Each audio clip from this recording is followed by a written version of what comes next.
အားလုံးပဲမင်္ဂလာပါ Brain Tony Channel ကကြိုဆိုပါရစေဒီနေ့ပြောပြမယ့်အကြောင်းအရာတော့အိပ်စက်ခြင်းနဲ့အုံနောက်ကြောင်းပဲဖြစ်ပါတယ်လူတစ်ယောက်ဟာတညကိုအိပ်စက်ခြင်းတန်တရား4ချိန်ကနေ6ချိန်ထိရှိတတ်ပြီးတစ်ချိန်ကိုမိနစ်90ကနေ120ဝန်းကျင်ကြာမြင့်တတ်ပါတယ်အိပ်စက်ခြင်းတန်တရား sleep cycle ဆိုတာကျမတို့အိပ်ပျော်နေတဲ့အချိန်မှာအုံနောက်နဲ့ခန္ဓာကိုယ်ကလှုပ်ဆောင်တဲ့အဆင့်ဆင့်ပြောင်းလဲမှုဖြစ်စဉ်ကိုပြောတာပါအိပ်စက်ခြင်းတန်တရားကိုအဓိကအားဖြင့်အပိုင်းတစ်ပိုင်းခွဲခြားနိုင်ပါတယ်Non-rapid eye movement NREM sleep နဲ့ rapid eye movement REM sleep တို့ဖြစ်ပါတယ်။ပထမတစ်ပိုင်းဖြစ်တဲ့ NREM sleep မှာအဆင့်3ဆင့်ရှိပါတယ်။အဲ့ဒါကတော့ခန္ဓာကိုယ်ပြန်လည်ပြုပြင်တဲ့အပိုင်းမှာအဆင့်1အိတ်ချင်မှုတို့ဖြစ်နေတဲ့အဆင့်မှာကြာချိန်ကတော့10မိနစ်ကနေ9မိနစ်ဖြစ်ပါတယ်။နှလုံးခုန်လုံးနေသွားပြီးကြက်သွားတွေကစတင်ရွရဲလာပါတယ်။အဲ့ချိန်မှာနှုတ်ရတာအရင်လွယ်ကူပါတယ်။အဆင့်2ကတော့အိပ်ပျော်စားပြုပြီးလို့ပြောလို့ရပါတယ်။ကြာချိန်ကတော့10မိနစ်ကနေ25မိနစ်ဖြစ်ပါတယ်။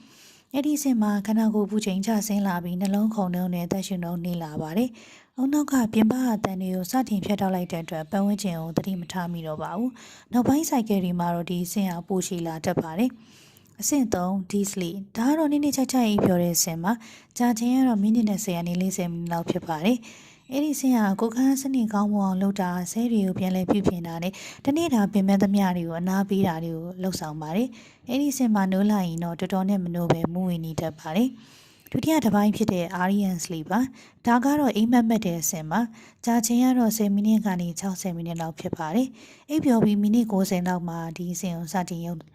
ရောက်ပါတယ်။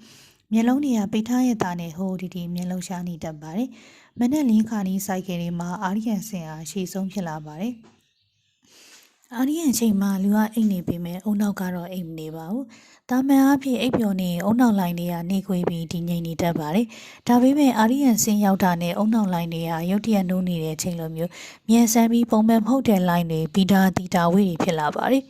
ဒါကြောင့်သိပ္ပံပညာရှင်တွေက REM ကို paradoxically ရှင်းတော့မညီတော့အိပ်စက်ခြင်းလို့ခေါ်ကြတာပါခန္ဓာကိုယ်ကအိပ်နေပေမဲ့အုံနောက်ကနိုးနေသလိုဖြစ်နေလို့ပါ REM ဆင့်မှာအုံနောက်ကအဓိကချက်ကြီး၃ချက်ကိုလှုပ်ဆောင်နေပါတယ်ပထမတစ်ချက်ကတော့ memory processing မှတ်ဉာဏ်ကိုစနစ်တကျသိသိခြင်းဖြစ်ပါတယ် REM အိပ်စက်ခြင်းကအချက်လက်သစ်တွေကိုအုံနောက်ထဲမှာအမြဲတမ်းမှတ်ဉာဏ်ဖြည့်ကူးပြောင်းပြီးတဲ့အဓိကချိန်ဖြစ်ပါတယ်တနေ့တာတည်ယူခဲ့တဲ့အချက်လက်သစ်တွေကိုအရင်ရှိပြီးသားဘူးသူတာနေနဲ့ပေါင်းစပ်ပါတယ်။ဥပမာစန္ဒယာတီးတာတစ်တင်ထားရင်အာရီယန်ချိန်မှာအုံနောက်ကအဲ့ဒီလှုပ်ရှားမှုတွေကို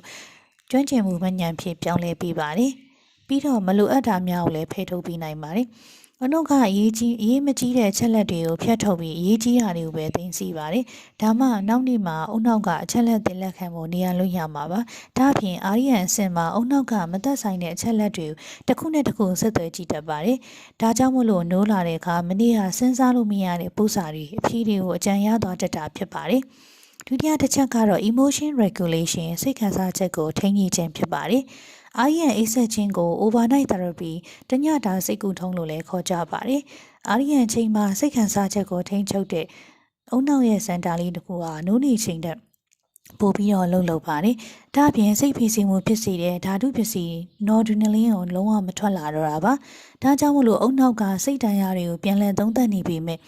အဲ့ဒီအချိန်မှာခန္ဓာကိုယ်ဟာတည်ငြိမ်နေတာကြောင့်စိတ်တန်ရာရဲ့နာကျင်မှုကိုဖယ်ထုတ်ပြီးမှတ်ဉာဏ်သက်သက်ဖြစ်ပဲကြံခဲ့အောင်လှုပ်ဆောင်ပေးပါတယ်။ဒါကြောင့်အာရီယန်သားလုံလောက်အောင်မရဘူးဆိုရင်လူတွေကစိတ်တူလွင်လာမယ်အသေးဖွဲကိစ္စလေးတွေတော့ရမ်းခန့်စားလွင်လာမယ်ပြီးတော့အသစ်တင်ထားတဲ့ຢာတွေကိုလည်းမြန်မိသွားပါလိမ့်မယ်တတိယတစ်ချက်ကတော့မဆိတ်အီတိုနီးယားပါအီတိုနီးယားဆိုတာအိမ်မက်ထဲမှာတင်ဟာတရားရောက်နေရင်ဖြစ်နေတယ်ဒါမှမဟုတ်ပြေးနေတယ်ဆိုရင်လက်တွေခန္ဓာကိုယ်ကပါလိုက်ပြီးလက်သီးနဲ့ထိုးတာပြေးတာမျိုးမလုပ်မိအောင်တားဆီးပေးထားတာဖြစ်ပါတယ်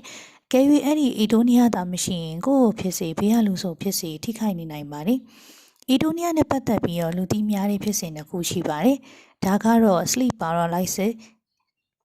အိမ်မပျော်နိုးမရဖြစ်ခြင်းဖြစ်ပါတယ်။အုံနောက်ကနိုးလာပြီးမဲ့ခန္ဓာကိုယ်ကအီတိုနီးယားဆင်းရနေမထွက်သေးတဲ့အခါမျိုးပါ။လူကနိုးနေပြီးမဲ့ကိုယ်လက်လှုပ်ရှားလို့မရပဲရင်ဘတ်ထဲမှာဖိထားသလိုမျိုးခံစားရတာမျိုးဖြစ်တာပါ။မြန်မာလိုတော့တရက်စီရလို့ပြောကြပါတယ်။ REM sleep behavior disorder တော့ဒုတိယတစ်ခုပါ။ဒါကတော့အီတိုနီးယားမဖြစ်ပဲချိုးရင်းသွားတဲ့အခြေအနေပါ။အိမ်မက်ထဲအတိုင်းလက်တွေမှာလိုက်လှုပ်ရှားတာအိုဟစ်တာမျိုးတွေဖြစ်တတ်ပါတယ်။အခုပြောပြသွားတဲ့အကြောင်းအရာတွေကတော့အိပ်စက်ခြင်းစက်ဝန်းနဲ့ REM ဆင့်မှာအုံနောက်ကဘာတွေဖြစ်ပြနေတယ်ဘာတွေလှုပ်ဆောင်နေတာလဲဆိုတာပဲဖြစ်ပါတယ